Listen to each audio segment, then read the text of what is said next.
Bonjour, mesdames et messieurs.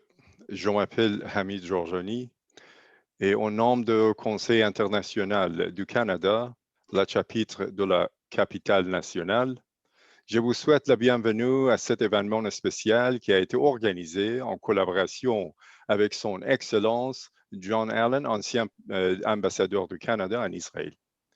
As we begin, I would like to acknowledge that I am speaking to you from the unceded territory of the Algonquin people, the traditional territory of the Wendat and Haudenosaunee Confederacy. May we honor the indigenous stewards of this land and grow in right relationship with all the indigenous people. Today, we are delighted to have a number of subject matter experts to discuss the development assistance, Israeli and Palestinian reconciliation. We have a speaker from the West Bank, and right now we are having technical difficulty. And as soon as the technical difficulties are resolved, he will join our panel. In the interest of time, I will now introduce the panelists. You have already received a detailed biography, so for this introduction, I will use the abbreviated version of their biography, which I have. Our guest speaker, Dr. Akram Amro, is the executive manager of the Palestinian NGO named Greenland Society for Health Development. The GLS is a Hebron-based, not-for-profit organization dedicated to improving health and environmental conditions in Palestinian society. Dr. Amro specializes in public health, rehabilitation, physiotherapy, and as such, he has extensive teaching and research experience with several publications. He was born in Bethlehem and now lives in Hebron, and he speaks fluently Arabic, English, and Hebrew. Our second speaker is Dr. Nipa Banerjee, is a senior fellow at International Development and Global Studies of the Social Sciences faculty at University of Ottawa. Dr. Banerjee's extensive development experience is based on her several years of service as a Canadian diplomat in Bangladesh, Indonesia, India, Nepal, Thailand, Cambodia, Laos, and Afghanistan. She has written extensively on Canada's and international community's role in fragile states, especially in Afghanistan. Dr. Ruby Dagher is a replacement professor teaching at the School of International Development and Global Studies at the University of Ottawa. She previously worked at the Middle East desk for the Canadian International Development Agency, now Global Affairs Canada Development, and of course, at the Caribbean Development Bank. Dr. Dagher's research is focused on conflict, development studies, donor-recipient relationships, and aid policies, fragile states, evaluation, the Middle East, and the Caribbean. And of course, our professor, or I would say Ambassador Jon Allen, is currently a senior fellow at the Munk School of Global Affairs and Public Policy, as well as a distinguished fellow of the Canadian International Council.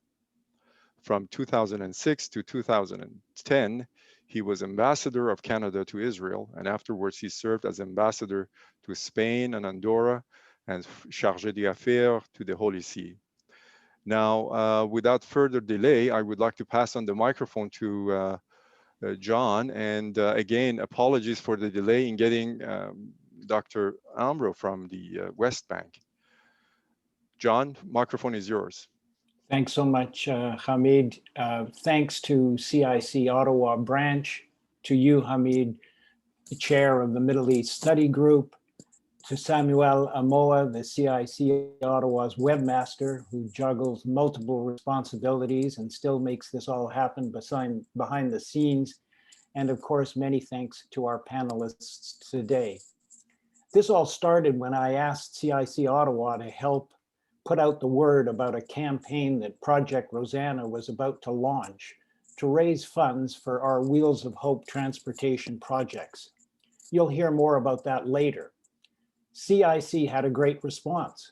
Why not put the campaign and Project Rosanna into some context, i.e. Canada's international assistance program generally, our development assistance in the West Bank, Gaza in particular, and how Project Rosanna fits into that broader context. So here we are today. Nipa Banerjee, as you heard, a longtime CIDA expert, will give her assessment of aid effectiveness based on her personal experiences and recent analysis of aid effectiveness writ large.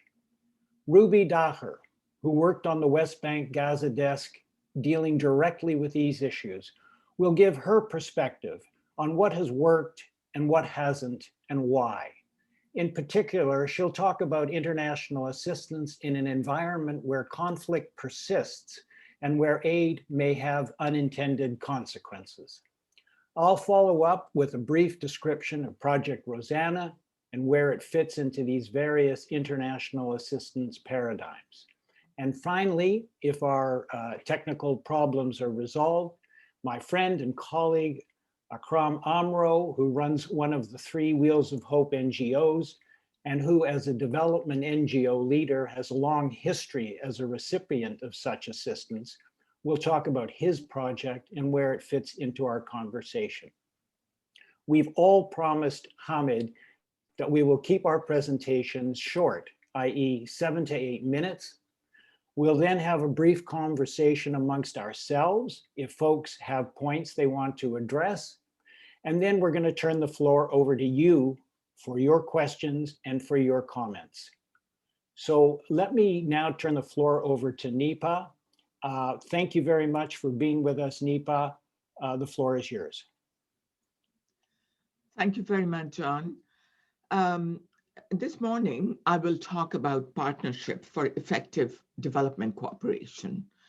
And this is not restricted to fragile and conflict-affected countries, but in general, for international development effectiveness, what can be done? Post-Second World War and post-Cold War development of countries are distinctive in their heavy reliance on the international community's engagement in promoting development. I introduce a macro background discussion on how donors can make such engagements effective. The role of external assistance in development is undoubtedly critical, but the extent of contribution that development assistance can make largely depends on its sponsors' ability to fill the chasm between domestic and international understandings and approaches to development assistance. What is this chasm? In practice, diverse donors engaged in development cooperation activities act with interests and mandates that are not always aligned with the partner developing countries' local realities.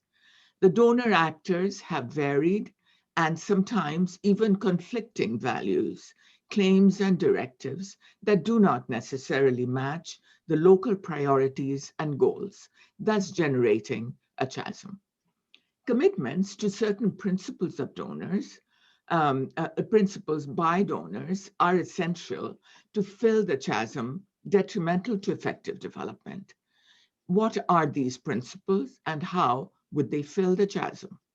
The primary principles to fill the chasm are ownership, alignment, aid predictability, capacity development, and harmonization.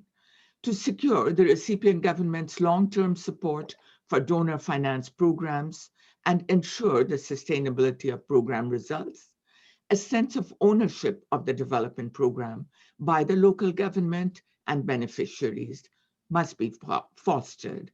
How to promote a spirit of ownership? To promote ownership, the aid finance development program goals, objectives, and results must be aligned with the local realities and needs of the intended beneficiaries, as expressed in the recipient country's national development strategy and expenditure plan. Aid must be on budget, reflected clearly in recipient government's annual budget plan. Budget must flow through the national government's budget system to give the recipient government full ownership of the project and its budget. Donor governments should avoid setting up mechanisms for budget dispensation parallel to those of the local government. Aid must be predictable, preferably multi-year, to enable the recipient to undertake long-term planning and program implementation. Aid allocation should be by recipient countries rather than by the donor country's fiscal year and budget plan. Ownership and recipients' control of the budget can be promoted by untying aid, meaning that aid should not be tied to conditions that serve donor countries' interests. Aid should not be offered on the condition that the project goods and services must be procured from the aid provider using the project budget. The principle of capacity building support. Such support must be given to countries with weak institutions and inadequately trained human resources. If human resources capacity is not adequate in the recipient country to develop national strategies and expenditure plans, implement projects for results, and report for better accountability, the donors must provide capacity building support for developing appropriate institutions and train locals in the beneficiary countries. However, technical support for capacity development often fail to generate the appropriate capacities due to various reasons. Technical assistance is often supply-driven and not demand-driven. The trainers and advisors are often selected from general rosters of consultants retained by donors. The expertise of those in the list do not always match well the project-specific needs or the local needs. Yet the advisors are selected and appointed in advisory capacities. As well, recipients often complain about poor quality of technical assistance, particularly in conflict-affected countries with insecure and hard living conditions. Such countries are avoided by experienced experts who easily get offers to serve in more comfortable regions.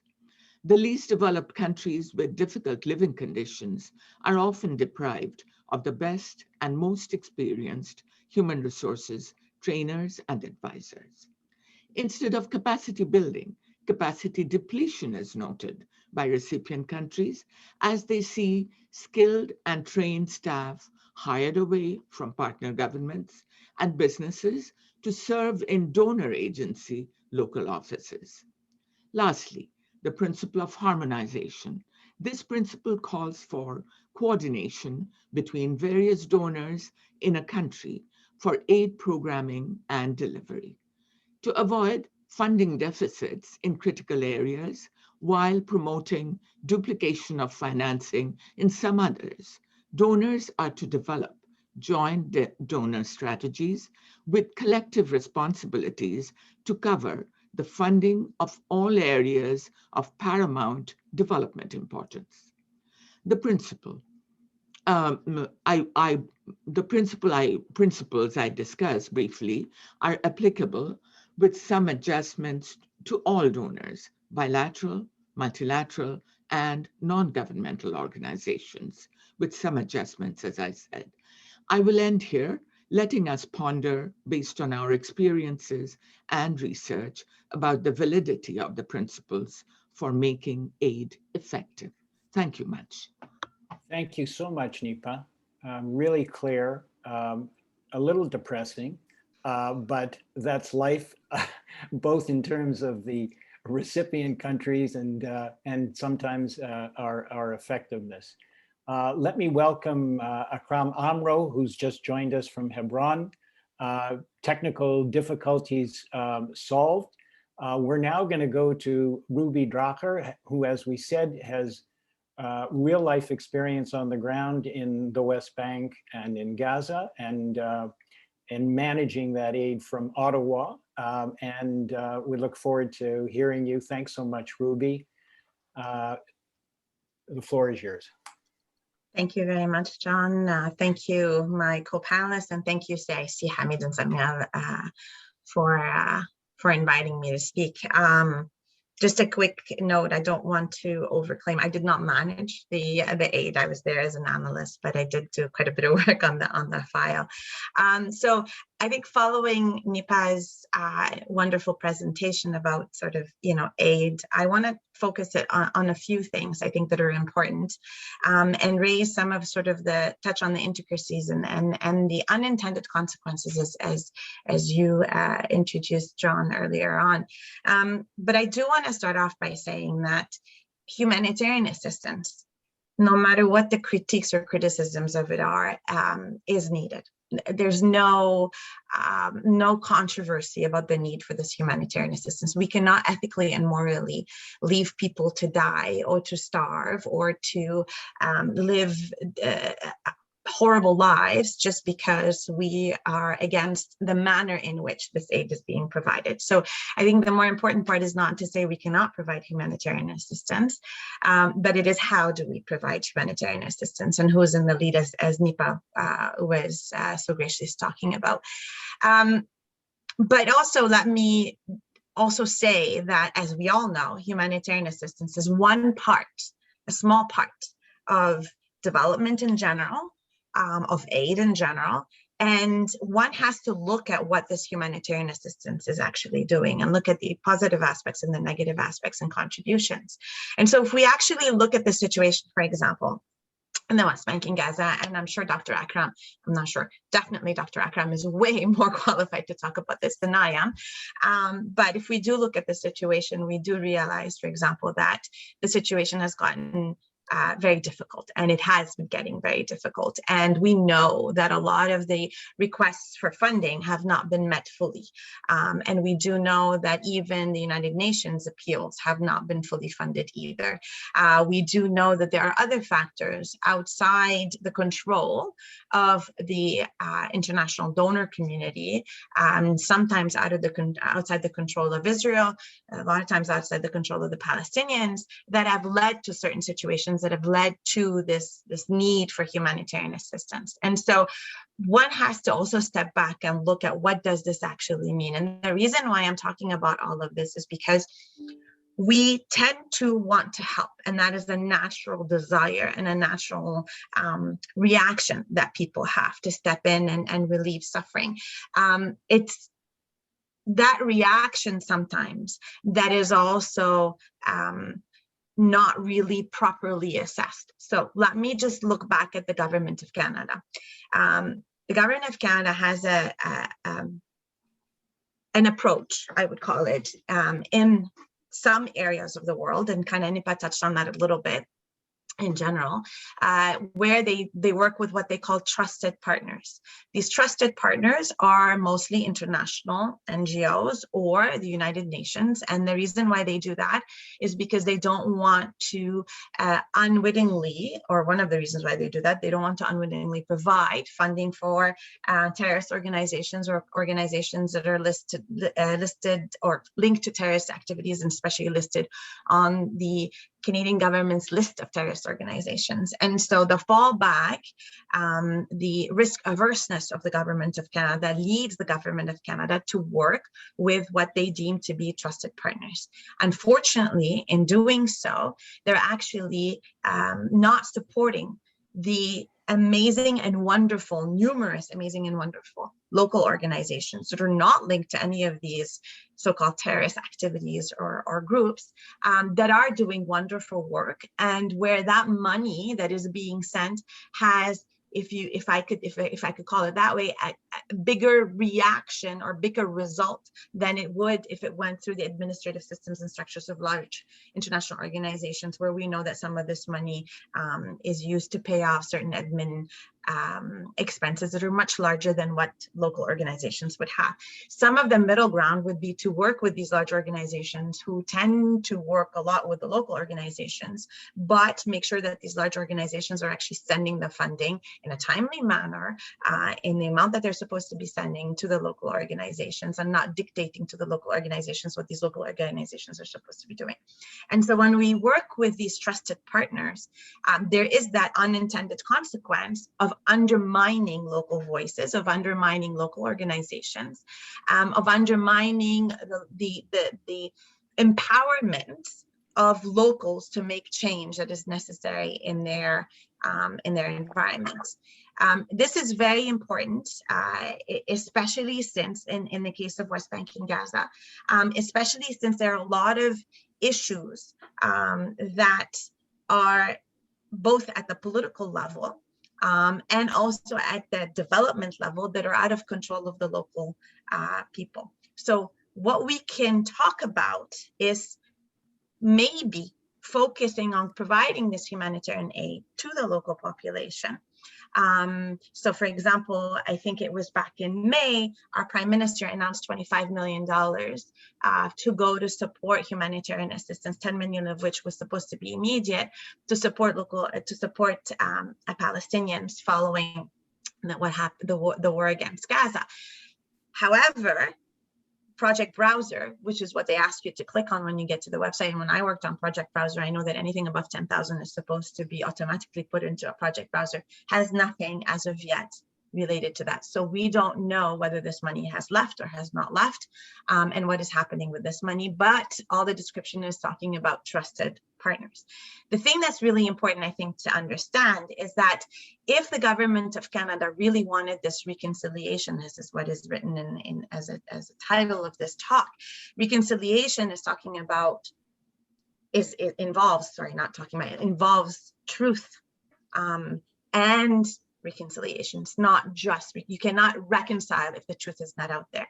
And the government of Canada has an important opportunity to actually support this truth and to actually support the discussions at those levels, because the humanitarian crisis in the West Bank and Gaza is the responsibility of both the Palestinians and the Israelis, but as we can see with the statistics, much more the Israelis and the Palestinians, giving the limits that are being placed. So for example, 71% of the West Bank is off limits to the Palestinians, but there are 630,000 Israeli settlers, and most of the 593 roadblocks, checkpoints are there to support or to protect these Israeli settlers.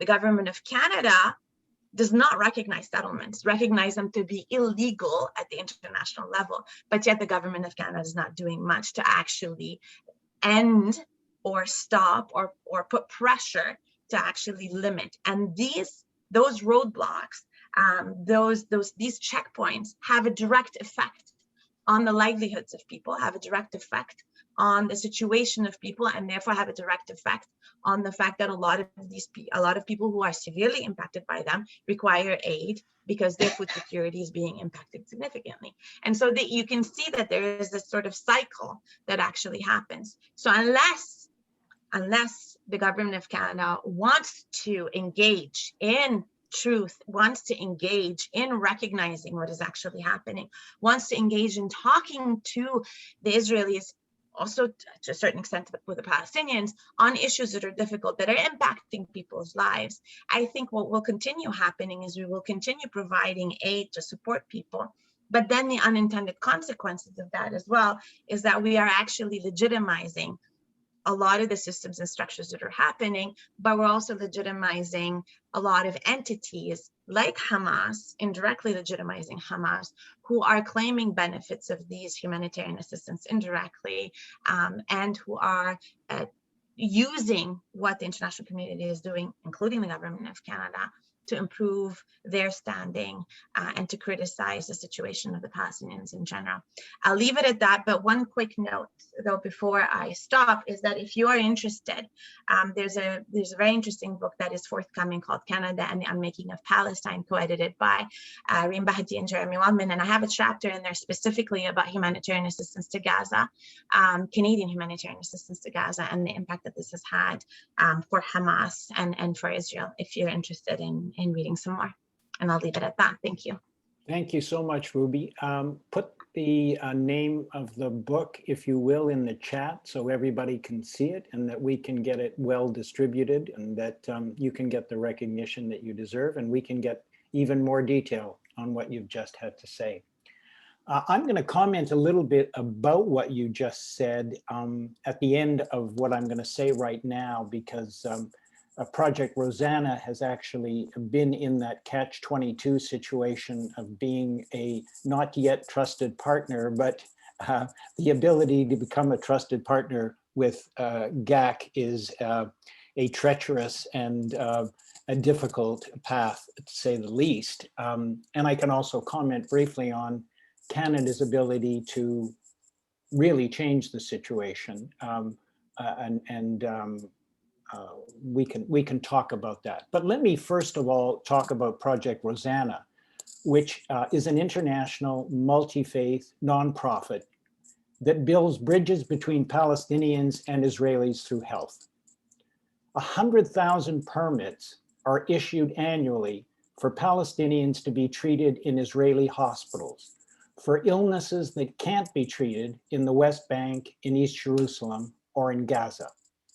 This reality affords us an opportunity to offer hope to sick children and their families, to build, and in some cases rebuild, trust between two peoples who once interacted on a daily basis, and to pave the way for a time when discussions about an end to the conflict, which Ruby just discussed, can begin again. Now, the health sector is one of the few areas where, in their interactions with Israelis, Palestinians are treated with the dignity and the respect and the care and the treatment that all peoples everywhere deserve and need. We operate in three areas: transport, which you'll hear about from Akram; treatment in cases that the Palestinian Authority cannot or will not pay the services for. Example, operations on children with sexual differentiation issues. And we operate in the area of training. In this last area in particular, we want and try to be sustainable. We train Palestinian medical professionals locally in Israel, in specialties not currently available in Palestine, in the hope that they will choose to remain in Palestine and build up local capacity there so that Palestinians don't have to be treated in Israeli hospitals. So where does Project Rosanna fit in this grand scheme that Nipa and Ruby talked about? We are people to people. We affect change day to day in meaningful ways, but on a relatively small but important scale. We try to be sustainable, as I suggest, and we believe that the bridges we build will last and will form a basis for trust going forward. We offer hope at a time when despair in the region is the norm for too many on the ground, especially following the most recent conflict. But knowing that those conflicts will continue unless, as Ruby suggests, something more is done. Do we address the international aid effectiveness issues directly? No, we don't.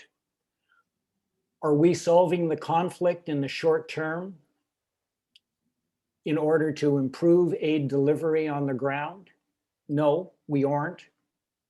Are we laying the ground for better times ahead, offering hope and helping Palestinians on a daily basis? Absolutely. as to the points you raised just very briefly, Ruby, I would say that as a small NGO, Project Rosanna Canada, which is part of a larger network of projects Rosannas in Australia, the US, the UK, and in Israel, we have tried to penetrate GAC. And I am in regular conversations with people over the last 4 or 5 years, and in respect of the 25 million that you just raised, 10 short-term, 10 medium-term, and 5 million for peace building. But, and I will also say that in recent conversations, there was a realization that operating just with big, trusted recipients isn't the only way to go, and that they are finally beginning to explore ways to try and help smaller NGOs, nonprofits, that they are on the ground and they know that can deliver, and that they believe understand the complexities of the political situation, etc. It's obviously a very complex situation, as you mentioned, with Hamas, etc. As regards the Canadian government, Minister Garneau, of course, was just in the region. I was impressed that he did emphasize and did talk about the illegality of settlements, the need for a two-state solution. And I think that is important. I think we can't overestimate the influence that Canada alone has. It's going to have to work with its partners, the US and Europe, if we're going to move the dial. But certainly Canada should be speaking out even more than it already is. Let me now turn the floor over to Akram Amro, a friend, a colleague, who's coming to us from Hebron, who's going to talk a little bit about the Greenland Society for Health Development. And maybe, Akram, you can also comment on what you've heard from Ruby, etc. Thank you so much for being with us. Thank you for having me, and good afternoon, everyone, and sorry for being late.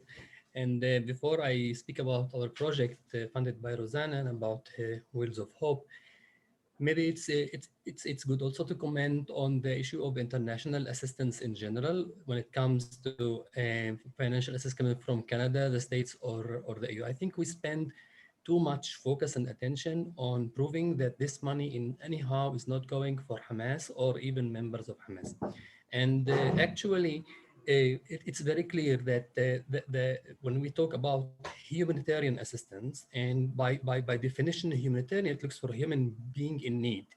Like when we go for Haiti after an earthquake, for example, we don't separate people on race or political affiliation or any other kind of classification, because Hamas as a kind of political movement that exists in the West Bank, it's very natural that you see patients, maybe support, or maybe affiliated. But what we do care for, that this money is not going for military actions of any political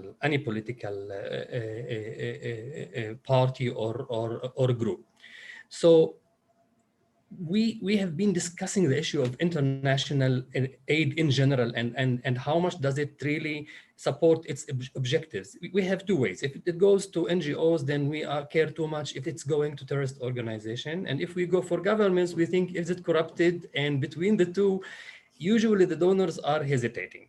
And what is the ultimate goal? If I'm a donor, thinking of a donor point of view, we are looking for kind of sustainable projects that really do impact and change people's lives towards better quality of life, whether it is in health, economy, education, or even social life.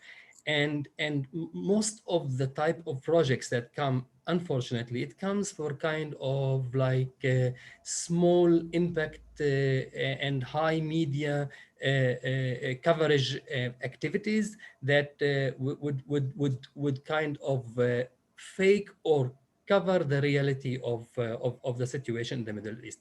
What makes us unique that we realize it's a difficult situation. We realize all the odds. We realize it's not easy. We realize that it's a very complex area to work in. And if it's from the Palestinian side, they will say, okay, you work with the Israelis. If it's from the Israeli side, they will say you are wasting your time with Palestinians. If it's governments, they will say it's corrupt. If it's NGOs, they say it might be affiliated. What makes us feel easy that we have good intention and we can speak about peace forever, but we can exercise peace on an everyday basis. And I think this is what we do. Like, I give you one example, and then if we look at the aspects of worry that a donor would have in a project like ours, simply it's NGOs, both sides working together, having volunteers that would like to help people and make the people's life easier. And we picked catastrophized families who have people with children with kidney failure, cancer, they need chemotherapy. Kidney failure children, by the way, they need dialysis every day. No one from us can afford the trip from Hebron to Rambam, or from Haifa, or from Tulkarem to come to Sheba. And it's something that they can afford for 1 week, 1 month, but not for 3-4 years every day on everyday basis when you have other children. And then we thought, okay, let's do something. And the Israeli volunteers are doing the activity on the other side in Israel, from checkpoint to hospital. We do the side from home to the checkpoint, which makes it not easier for the children to reach to the treatment. It makes it possible, actually, because what we are doing, it's not helping them, it's enabling them to be able to get the medical assistance that they have been referred through the Palestinian Authority to it, but Palestinian Authority will not help them in transportation. And transportation is not taking a taxi or taking a train.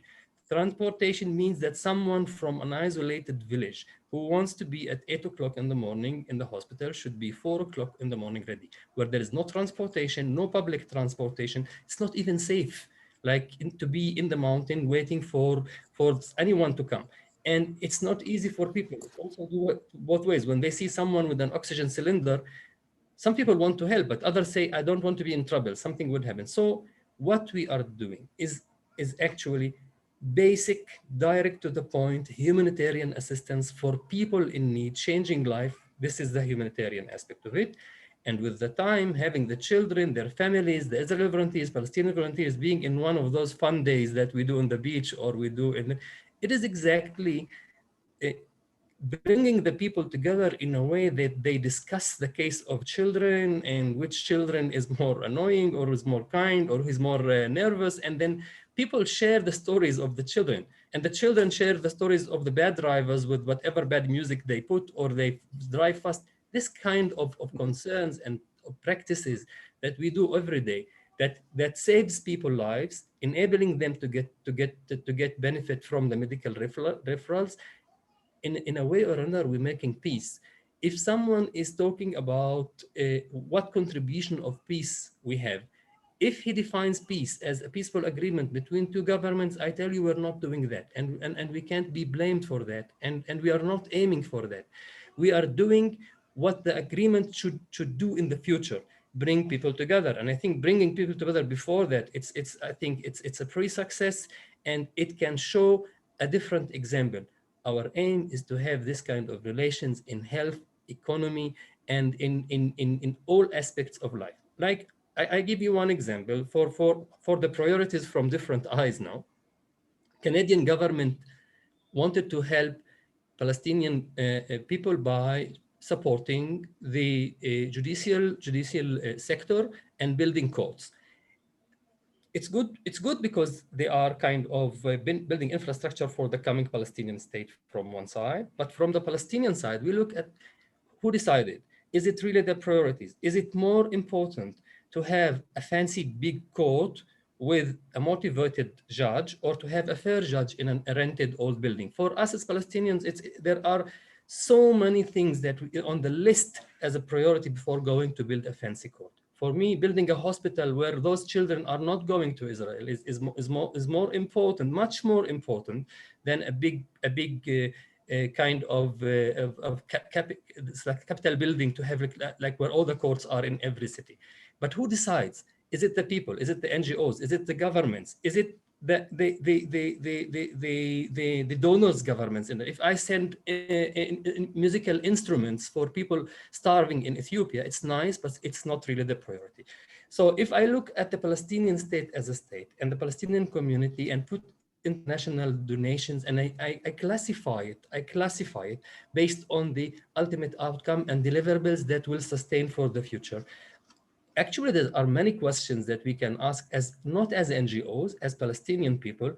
What is the wisdom of paying hundreds of thousands of dollars on projects that bring people together in the States in a fake environment, in a kind of atmosphere that would show that we're fine? We are not fine. It's fine to say we're not fine, and it's good to realize our struggle and our shortages and work together practically, both sides, on solving them in different ways. And this is the time that you see successful projects that they need the international assistance and able to be standing on their feet and doing the service. Just as our project now, where if it was not there, the international assistance that's coming from Canada, the States, and Australia, trust me, will not be able to finance in the trips that is going to different places. I can have a retired volunteer that has a time and has a car, but I can't ask him to do a trip every day from the north to the center of Jerusalem, or from Hebron to Bethlehem. He needs to be compensated in a way or another. If we don't have this international assistance, we will never be able to do this kind of service. When I look at the type of projects, just mentioning Professor Nipa on what type of projects that is supported, or Professor Ruby on what type of priorities we have. Like now we are in the process of building our rehabilitation center that we wanted to be in cooperation with rehabilitation center in Israel and make it state of art. And if I look at the kind of projects supported by international donors, I have really many questions. Who decides the priorities? I think what we are doing and what other organizations and what Rosanna is doing is actually investing on the ground in people-to-people kind of projects, in a productive, long-term, effective projects that can sustain. The time that the money that is paid for training a doctor to be specialist in pediatric oncology, it's something that we will celebrate for the coming decades. And the doctors will be trained on the hands of this doctor trained in Israel is something that nothing can be sustainable more than that, because we're investing in education. And the type of relations that we have now with the Israeli volunteers on the other side, helping those families in need, is always bringing more and more ideas where we can change the lives of those mothers waiting in the dialysis department, thinking now of doing psychological sessions support, thinking of giving them kind of nutrition for the children, thinking of giving them empowerment in terms of language, because it's a language that they have to use in the checkpoint. Sometimes we go higher in advocacy for them when it is hard and the checkpoint's changing its policy. The humanitarian section, it's easy to contact and always advocate for our families and children, and they know us. So I think from one side, without international assistance, we will never ever be able to do these activities. And the other side, we wish if we can kind of share, participate, contribute to the priorities list where this international donation should go, away from the fear of corruption of governments or the kind of political intention of NGO here or there, because at the end we are under the umbrella of a humanitarian assistance that is like the last thing that we would think is what affiliation of people under these services is. And we make sure that with time we build our reputation and kilometrage of achievements where we aim to be one day one of the trusted partners that of the international donors. And I think if I was donor, I will also, Professor Ruby, think also in your way, because I know the sensitivity when it ends up like in a tricky position where you feel that you made a mistake that you'll be accounted for. But I think it's very easy to kind of differentiate, and especially when you have people that have been working in the ground, and then our work is not to talk with Israeli drivers. Our work is based on full cooperation and interaction in making people's lives easier and saving their lives. I'm sorry if I took more time, but the topic is big and there's many things to be said about it. And thank you for having me in your session. Thank you so much, Akram. Many wise words there, many lessons to learn. The decision, of course, to build courthouses as opposed to attack corruption or deal with due process or build rule of law by training was taken by the previous government, one should mention. It's a kind of a classic thing because other than corruption in the construction itself, it's pretty hard to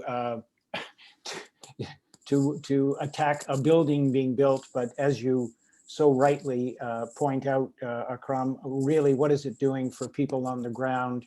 And did they really need a new courthouse? Let me just say what Akram and our other two NGOs in Israel are doing, just to make clear to our audience what the Wheels of Hope set of projects are doing is to pick up Palestinian, largely children and their caregivers in their villages in the West Bank, as Akram said, with Palestinian volunteer drivers who generally have to get up at 4 or 5 in the morning in order to get their patients through the checkpoint and to the hospital. And then we have two NGOs in Israel whose volunteers pick up the patients at the Gaza and West Bank checkpoints and get them to the hospitals, wait for them, and then bring them back to the checkpoints. So this is essentially what we're doing. And as Akram said, the cost of transporting those people would be prohibitive. We're talking 125 American a visit, a trip, and they wouldn't be able to do it, and they wouldn't be able to get the treatment. So that's the project, and you've heard why it's important. Let me, what do we have? We have about 15 minutes. Let me throw open the floor to Nipa or to Ruby if you want to say a few words in response. And if you don't, we can go to questions from the audience. So let me know, raise your hand, or if you want to respond to Akram or to each other, or to me. Okay, Ruby, please. Thank you, Jon. I just wanted to say, I mean, you know, thank you, Akram. You really provided a very strong, you know, raw, I think, understanding or information about the situation. And I think you raise a lot of really important points. And, you know, it does lead many of us who have, you know, studied aid and who've worked on this to reiterate the need to have donors perhaps rethink the idea of funding according to their priorities, funding according to the values that they espouse to, and or while if they still want to stick to those values, be flexible enough to actually, you know, adjust them accordingly, because there's no one single situation that is the same as another situation. And you know, you raise really important points in that humanitarian assistance, as I was saying earlier, is very needed. It is absolutely needed. And that, you know, sometimes it's easier to provide this humanitarian assistance than to work on the political issues. But it also, you know, pains me to hear these things, because when you talk about waking up at 4 a.m. to leave Hebron, for example, or anywhere else to be able to cross the checkpoints, that's prohibitive in and of itself, even without the cost of $175, you know. And so I think definitely there is a need to look at this humanitarian assistance aspect, but there's also definitely a need to work on these prohibitive actions, or what is leading to it being as prohibitive, whether it is funding, but also whether it is something that is physical and that limits. And I think, you know, I think the point that I was trying to bring across is that as humanitarian assistance being one part of it, and you touched on aid as well, and I will reserve information about the courthouse because I was present when we had this project. So I'm just going to sit aside on the side for that one. But when we look at that, there's aid, there is humanitarian assistance, but then there's also the political part of it. And I think, it is high time that there is a serious effort, as Jon said, there's a serious effort that is made on the political side of it, as well as on the aid side and the humanitarian assistance side, because it is so interrelated. And, thinking of all the issues and the struggles, there's a comment about Hamas, and, one thing, if we were to look at humanitarian aid and to look at the values of humanitarian assistance, it is do no harm. We do not differentiate between people to say terrorists or not terrorists, we give or we don't give, according to humanitarian assistance rules and values. And so the idea is that there should not be a collective punishment. There should not be a punishment because of somebody's political, ideological views, because they are humans. And we go back to this moral, ethical point of people being human. So it is a very difficult balance where you don't want to support something that causes more pain and harm on either side of the equation. But at the same time, we cannot ignore people suffering. We cannot ignore the fact that these are human beings, especially when they're children whose parents have made certain decisions that they should not be paying the price for. Well, in a sense, what we're saying is that, and you say there are three different ways, but humanitarian assistance and the kind of assistance that Project Rosanna is delivering, it is the kind of assistance that avoids some of these issues, avoids some of these problems. It doesn't solve them, but it avoids them, and it works on the ground. It's not the only way to go, but it's certainly one that that minimizes the kinds of problems you're dealing with. Yeah. And it is that need that we should never, no matter how critical we are of the way in which humanitarian assistance is done, we should not minimize that there is a need and right. There is a lot of benefit that comes out of it, again, within, right. Working on the bigger context. Nipa. I would just want to say that I agree with just this discussion, that humanitarian assistance is absolutely essential. And it does work because it is working on the ground with the people and the beneficiaries who are supportive. And, that gives them a sense of ownership, etc. as well. However, it must be realized that it is not development. I mean, it is humanitarian assistance and it is necessary, but it is not development. And I would say that some of the general principles I referred to, those could be practiced in the project as well, to some extent. I mean, this project is very restricted to this volunteer drivers who drive people, etc. But it could sort of expand. And if they looked at some of the issues that are threatening effective development, if they could avoid those, then it would be very useful. Another thing is that because Ruby knows this, but I'm not that familiar with this region. I wonder, how much of government support they are getting. I mean, Jon, did you say that our government wasn't supportive? No, we can't. Up until now, I'll just give you an example. In the midst of COVID, we ran a campaign for ventilators.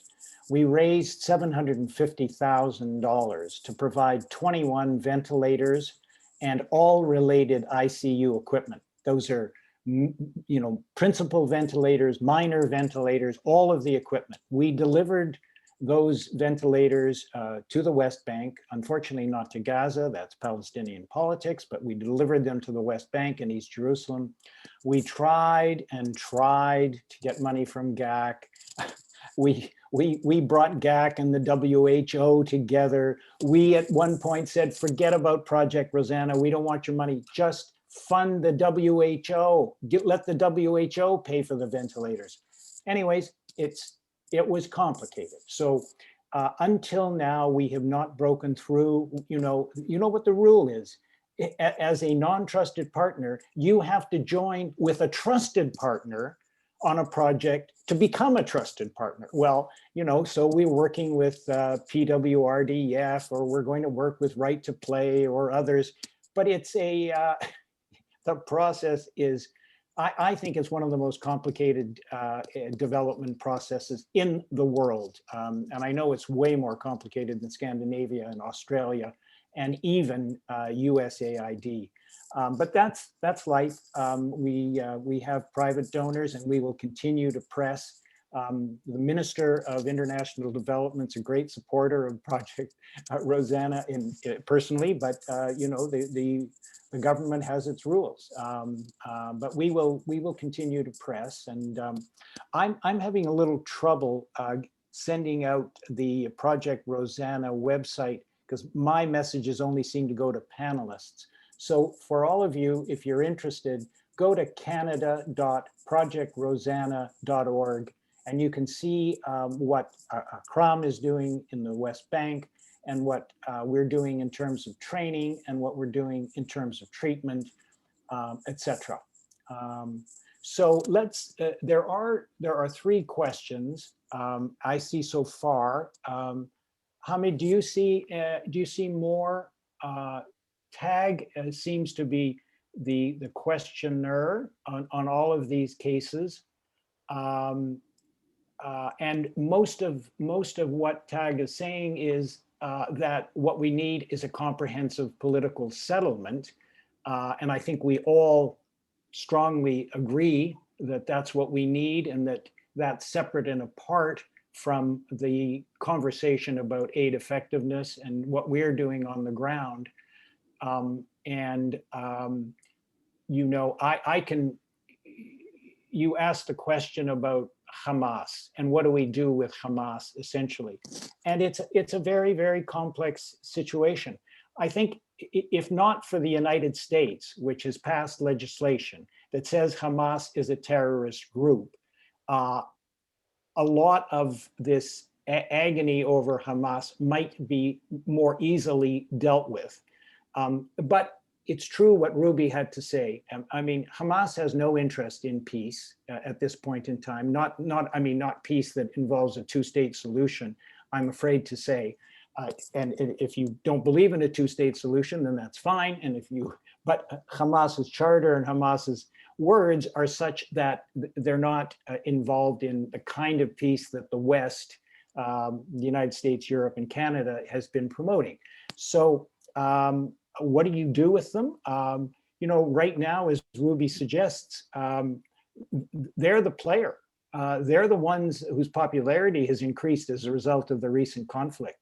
The PA's popularity has declined considerably. Abbas's popularity is down. Haniya's popularity is up. And what is one to do in this situation? It's corruption and scleroticism in the PA is obvious.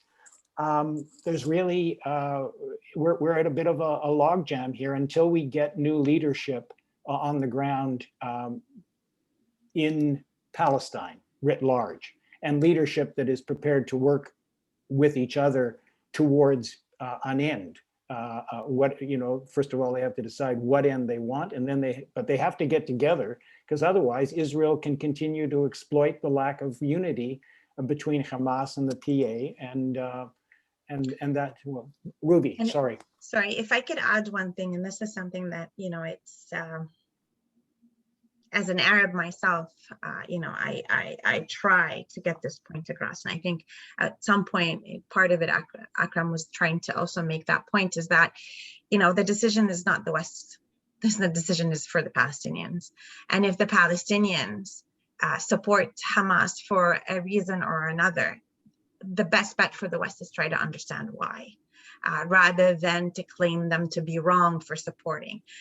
You know, one thing we tend to not understand, I think the West, as in we, the West, is that there are mechanisms and there are systems and structures and societies that look different than ours. And there are reasons for people to support that we might not understand because our system is different. And so before we decide to go and say, oh no, we should shun Hamas, even though, you know, they are popular here or there, even though they were elected back, and we didn't like them to be in the government. Before we start making, as in the West, start making these decisions, I think ultimately the decision does not stay with us, it stays with the Palestinians. And if the Palestinians decide to support and we want to see how we can help, it's better if we try to understand why they're supporting to start off with, before we make judgments about why they are supporting, or before we claim that they are being manipulated, we claim that they are being, you know, bought off, we claim that they are, you know, not intelligent enough or not educated enough or don't know these rules or those or that rules. I think there has to be a level of respect where we treat each other as humans and not as subpar, where, you know, we're blaming them for choosing X over Y. It is their decision. If we believe in democracy, and we believe that we get to choose the same way we believe that the Americans were able to choose Donald Trump, no matter what you thought of Donald Trump, I think it, you know, common courtesy to extend this to other places. I understand that Hamas is violent in some cases, you know, espouses to things we do not appreciate. And I know quite a few Palestinians don't appreciate that either. But instead of jumping in and saying, you know, horrible, stop, we're Xing you off, try to understand that. Maybe that can lead to a better resolution of the problem than actually judging them. Well, I tend to agree with you on many fronts, but the reality is that the donors have policies. Yeah. And if the policies of the donors are to support a two-state solution, and Hamas's policy is to eliminate Israel and go for a one-state solution, then it's very hard for us to convince the US Congress, and we all know about the US Congress, or even right-wing EU governments or our own government, to deliver aid to them and or through them. And I'm sorry, go ahead. Maybe if we were to understand why they made these decisions and what they value more, we can then help them, as Akram was saying, make the decisions as to where aid is supposed to go. So then potentially they'll have an alternative. Absolutely. But, you know, making them pay for, you know, Hamas is, I think, not an answer. Absolutely, I agree. Akram. You know, we had only one election in our life, it's 2006. And people were given the chance to re-elect, to kick Hamas out. And then people say, okay, you choose Hamas, and then we have to do this and that. Actually, it's much more worthwhile to promote peace in Iran than in Vatican. Vatican, there's no need to promote peace there because it's there. I think we have to intensify our work in Hamas areas, but not to support Hamas organizations, which is a completely different argument, And we know that social change needs some time. And if they won in 2006, it's because people were sick of corruption, not because they support them, and they were not given the chance to. Do you think if elections happen, free elections in Gaza, that Hamas will come? It's impossible that they will come again. Skip this like high peaks of whatsoever a political event happening in 1 week, because at the end, what people look at is stable economy, health and education system and freedom of movement. And these people of Gaza are suffering. I wish we can work with Gaza, but trust me, we are more restricted and more fearful to work around, not even with organizations that might support Hamas more than you, because we are under the microscope and under 24-hour surveillance. But what I say, that our activities should continue. Our work should continue, regardless if there is a political settlement or not. I can't wait another 50 years for a political settlement. And what makes me surprised that I can easily find friends in Beersheba and Tel Aviv, much more than I find people in Canada or the States, when I see that they are very pessimistic, very fearful. They look at Palestinians as Hamas.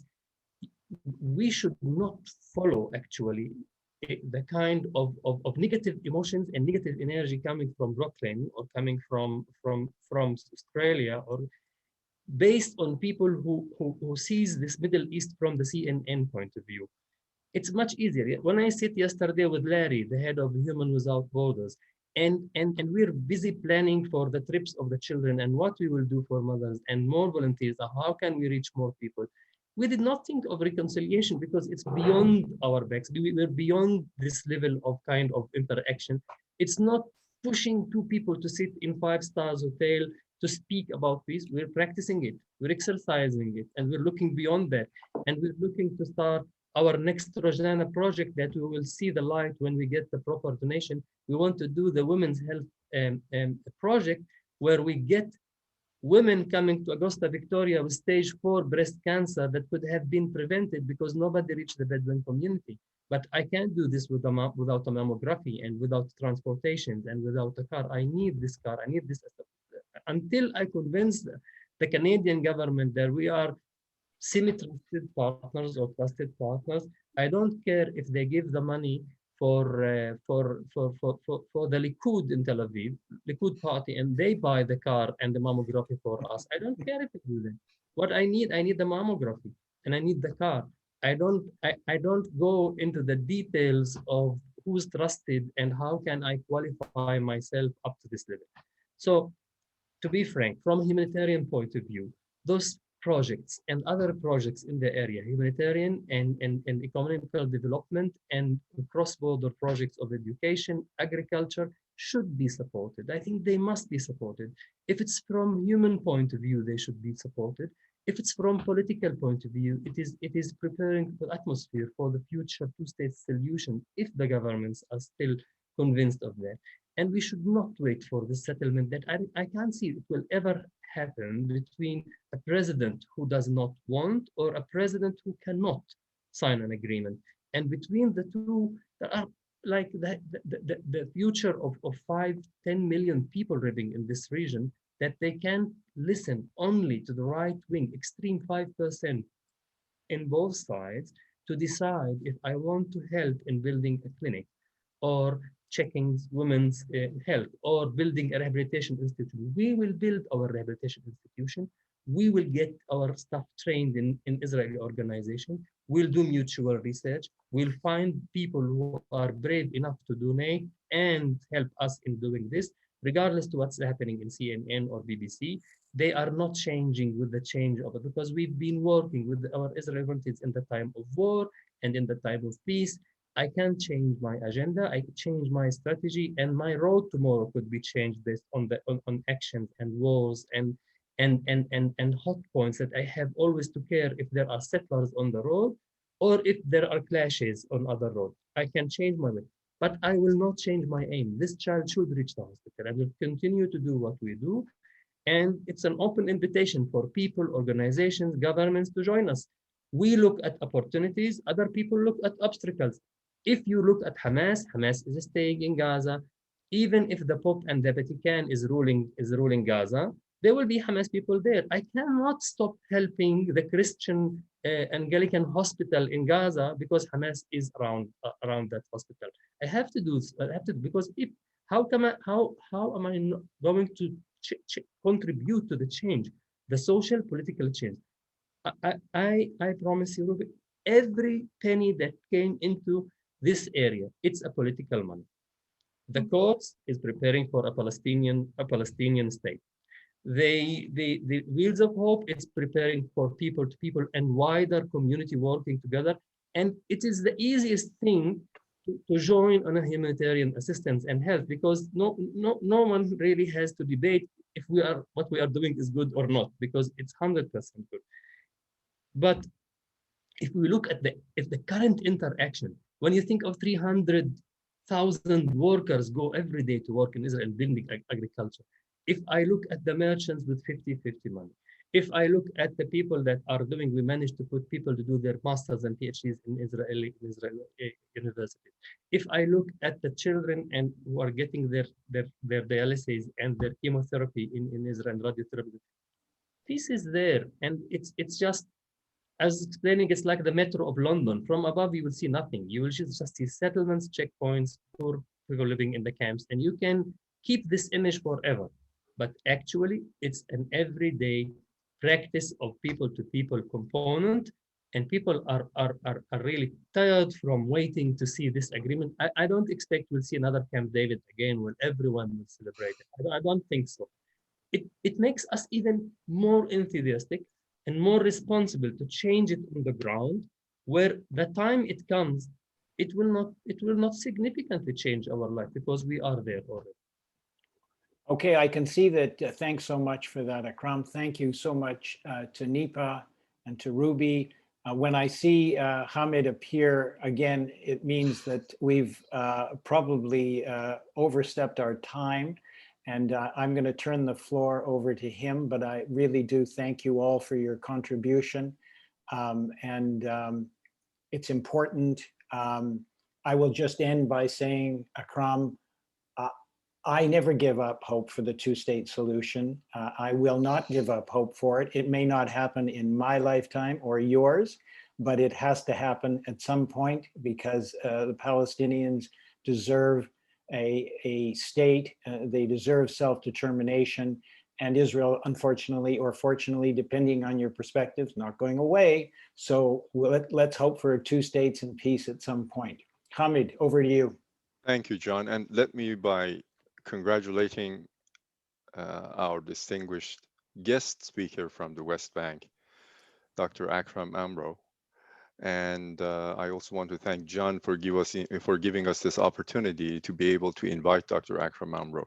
You have opened a new dimension, or you have provided us with a new dimension and a new perspective talking about these issues.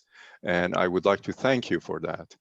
And in that context, I would like to thank our distinguished speakers and the moderator, John, again. And it was not an easy topic, but again, we learned a great deal, and I hope that we can follow up at some point with Dr. Amro and also John and other speakers on the panel. We also need the support of the CIC members to be able to bring this type of program. So if you are not a member of the CIC, please join us and give us the opportunity to provide you with these excellent intellectual debates about the issues. And I would like to thank the support that we received from Mr. Samuel Amua, Director of our communication, and the rest of the team, volunteer teams that are at CIC National Capital Branch. Once again, thank you very much for a very informative talk, and thanks to our audience. And we hope that we can follow up at some point. Thank you. Thank you. Bye-bye. Thank you. Thanks so much, everybody. Take Bye-bye. care. Thank you. Thank you, and nice meeting you, Akram. Me too. Thank you. Thank you, Ruby. Thank you, Nipa. Thank you. Thank you, Hamid. Bye, everyone. Bye-bye. I had one thing to say before we leave.